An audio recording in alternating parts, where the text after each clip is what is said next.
Good evening, YouTube. You people out there on that tube. This is your boy Chosen, man. I'm just want to get back at you one time on the day. I'm just getting off work on my way home, and the weather just did a flip-flop on us. It was nice and warm when I walked in this morning. We had a quick storm come through, a quick shower, and it has gotten cold. So now the temperature is down to 53 degrees just like that.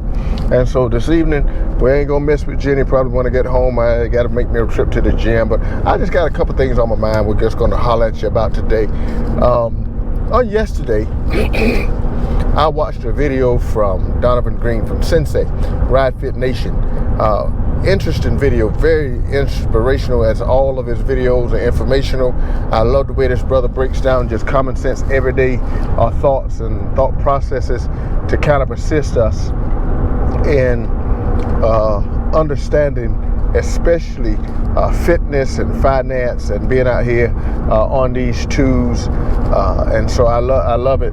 He's a very inspirational brother. So if you're on my page and you have not yet reached out and heard of or at least watched some of the Sensei videos, please do so. Ride Fit Nation and some of the others that are sharing this great Gold Wing as well as Harley and just life skills content with you. I got a question though.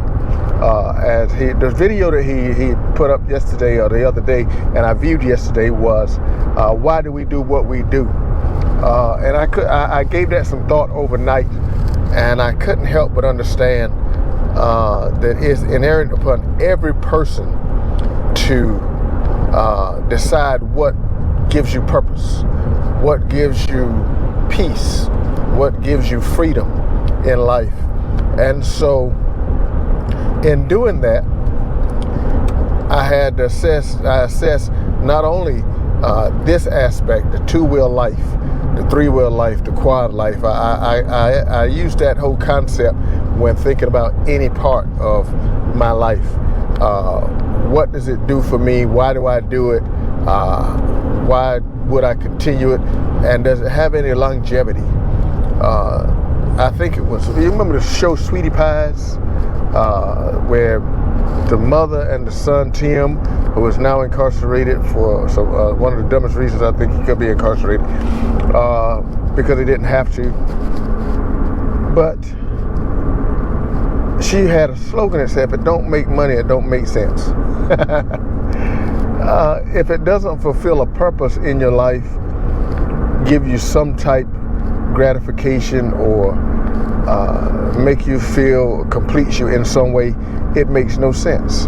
And so why do we do what we do? And when I say why do we do what we do, now let's turn our attention to this two-wheel life, baby, to this two-wheel life. I love it. I love being out here, out there on those tubes, making tracks, making my way down highways, byways, freeways, expressways, thoroughways, all those ways. And I just love being out there, and I love the feeling of being out free without the cage, if you will. You know, the cage, this thing I'm in right now. See all this up here around me? That's cage, baby. And so I love being out here without that, because it gives me a sense of freedom, a sense of being. Now, I'm going to say this with the utmost grace that I believe I can. And I don't want to sound haughty. I don't want to sound prideful. I don't want to sound like I'm not respecting other people's advice, because I do. But I don't know how many of us out here have encountered the fact that when we bump into people at gas stations and grocery stores and restaurants, and we're on our bike, or you don't even have to be on the bike, you could just have some bike apparel on, and you get that conversation about bikes being dangerous and why I don't like bikes and why I don't ride bikes. And I don't think any of us have ever had to ask for that information. And so we do what we do. We try to be graceful. We try to say yes, ma'am, no, ma'am, and just hear them out and hope they walk away. I don't want to sound ungrateful, because I often ask, well, just keep praying for us. And I want those prayers to continue. And so I try to be as graceful as I can with it, but I've just got to be transparent. It can be just a tad annoying. I don't want to hear everybody that you know that was killed riding a motorcycle. And that's what we get. Trust me, to those who are not riders, for those of you who are on these tools, you understand what I'm getting ready to say. When we put our leg across that bike and sit on that seat, from the point that we pull that kickstand up, whether that motorcycle is started, whether it's in gear, or whether we're just sitting on it, when we pick that kickstand up, from that point, there is the possibility of injury. Not moving not 1 inch. Those bikes are sometimes in 3, 4, 5, 6, 7, 8, 9, 10, 100 pounds, 1,000. Mine is about 860. And if it gets overbalanced and I try to catch it, there's a possibility I'll injure myself. So I don't even have to be moving to injure myself. And now it's time to crank it up. Put it in gear. Roll the throttle. Release the clutch. And now comes that point of danger. That point to now where I have to contend with other drivers, animals, curves, hills, valleys, ditches. Believe me, I know it. When I look down on toward that pavement at about 60, 70 mile per hour, and I look down at that ground from that seat, there's nothing on down below me on that concrete that I want any part of my body coming in contact with. When I'm meeting cars and I'm 3.5, 4 feet away, if that, and sometimes not even that, and you're meeting them head on, and you know that all it takes is someone, either myself or the person that I'm meeting, to miscalculate or make the slightest of mistakes, and it can lead to my demise. I know this. I know bikes are dangerous. But then again, you're going to get our comparison. I have never heard people get out their cars, look at other people and say, being out here on this road in these cars are dangerous. I've never been at an airport and heard people saying, you better not get on that plane because planes are dangerous. There are folk who have lost their lives sitting in their homes, walking down the street, on boats, in cars,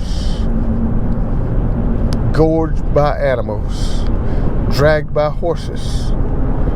Yet, the bike riders, or the two-wheel life, are the only ones that get admonished because the lifestyle is dangerous. We know it.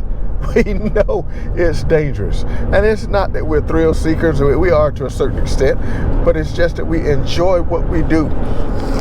And so if I didn't enjoy what I do, I wouldn't be out here doing it, right? And so I was thinking this morning as I was on my way to work about this and whole concept of why be out here when every time you out there on that bike, there's a possibility that it'll lead to your demise. I'm on the way home right now in my truck, and it's a pretty good sized truck, but I'm not naive. I know that if I cross this line, meeting this, and I'm meeting a truck coming toward me. If I cross this line in front of that truck right there, I could lose my life and possibly the other driver. And so, let me just put out a plea for all the two-wheel lovers, those who are on threes, and even those who are on quads, because I do have a fair amount of friends that I know, people that I know that have lost their lives on quads, on fours. We know the danger. We accept that danger. We accept that possibility. And if you want to pray for us, please do. It's why we when we get on these bikes, the majority of us that know the danger, when we get in that saddle, we whisper a prayer. When we get ready to go on major rides, we stop, and most times, if not all, we stop and we have a prayer, because we are not so naive that we think that we are, every time we leave home, that we're going to make it back. We want to, and that's our prayer, but we know that our time is not always in our hands. And so, YouTube, thank you for your concern. Thank you for your consideration. But do me a favor, pray for us. Pray for us, because it gets a little unnerving every time we stop to have to hear about your nephews, your grandchildren. We honor their life, their presence, and their contribution to the sport of riding, and we're sorrowful, so sorrowful that they have not made it, that for some reason they're not with us here, but we have to hear that every time we ride can be just a tad bit unnerving. So when you see us, we're out here, we do a lot of work to our bikes so we can share our bikes with you. They're for us, but we're sharing them with you because it makes us feel good to stop at a stop and have people give you the thumbs up because they like your machine. And so we know we're staying on the right track. And so with that giving us that, we can say we appreciate those moments. But just as much pride as we can get in those moments, we can get just a little disgust from having to listen to why you don't ride. It's kind of like when I go to the gym. When I go to the gym, I'm not a large person, I don't think, but I try to lift heavy weight. And there'll be people in the gym who are much bigger than I physically, but cannot do what I can do as far as lifting, as far as the strength component. And I got to hear about every injury that they had, the football injuries, the construction company injuries that makes it to where they can't lift the weight that they used to could lift. And I do it like I do my riding. I say, yes, sir. Yes, ma'am. Oh, that's bad. Oh, that's not good. Oh. So YouTube, I'm just sharing. That's where we are. But two-wheelers, keep riding. Trikes, keep triking. Quads, keep a quadding. Because at the end of the day, it has to come down with what motivates you, what makes you feel good, what inspires you to be out here on these roads. I'm out here because I love riding twos. I'm out here because I want to be, and I'm enjoying the ride. I'm enjoying sharing this ride along with YouTube. I'm enjoying this, and who knows where it can go. But right now, it's just a matter of continuing to share with you, continue to be out here on these twos, and just trying to live a better life. I don't know if that's my best yet, but I know in these days I'm trying to live a better life. So YouTube, stay in there, keep at it. You out here on these twos, keep just smile, say yes sir, no sir, yes ma'am, no ma'am. Pray for us as we ride, and I don't want you to think that I'm saying I don't appreciate your concern, because I do, but I trust you because people will start being concerned enough to give us the courtesy on the road and not pull out when we see bikers coming. Give us the courtesy on the road to put our cell phones down and not text and drive. Give us that type courtesy, and I believe it wouldn't be as dangerous as people are telling us it is. It would still be dangerous, but it wouldn't be as dangerous. So YouTube, I just wanted to vent a little bit. I love you. I appreciate you being out here with me. We're gonna see you in a couple weeks. When the weather turns back around, we'll be back on Jenny, moving about, trying to get ready for some lengthy rides. And so again, if you like the content, you like the video, just let me know what you think about why you're doing what you're doing, and let me know what you think about these gas stop conversations. This has been your boy Chosen for Tools. I love you. I appreciate you. Like, share, comment, subscribe, hit that notification bell so you can get the next few, baby. Peace. I'm out of here.